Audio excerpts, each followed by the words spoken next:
guys, the next step is to clean the skin and the impurities of the chicken.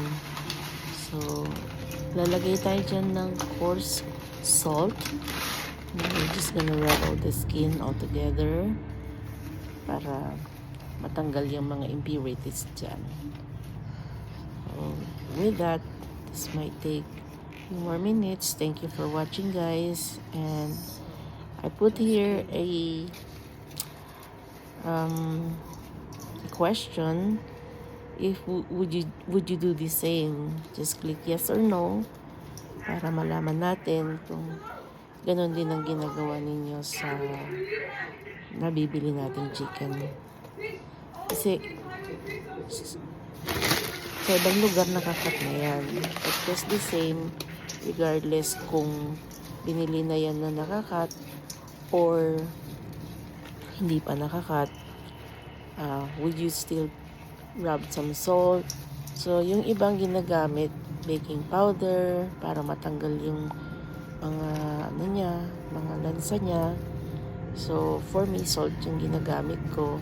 Pero depende yon. Siyempre, pagka fish, baking powder, pwede yon. O kaya yung meat, pwede yung baking powder. Or flour, pwede din yun. Sanitize ng mga meat.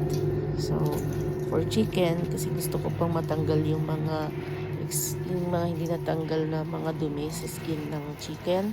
So, I'm using coarse salt to clean up our chicken. So, after nyan, yung next video natin is yung cleaning na. Hindi ko na dito ipapakita. But, pag winash mo yon, you can see the difference of the chicken skin na talagang malinis siya. Hindi ko na, tapos, confident ka na yung kakainin mo tsaka ipapakain mo sa family mo talagang malinis. So, comment lang guys kung may mga suggestion kayo. Thank you for watching. See you in the next video. Bye for now. Pretty bad accidents in this world over the years. Started back in the 50s. Supposed to be a bad cop. Used to stop people there. That was last you see it. One night, cop was stoned. Ran some kids off the road. Cop wouldn't quit. Burned to death. Kids died too. Not long after that, a family from New York City was found. Goes dead.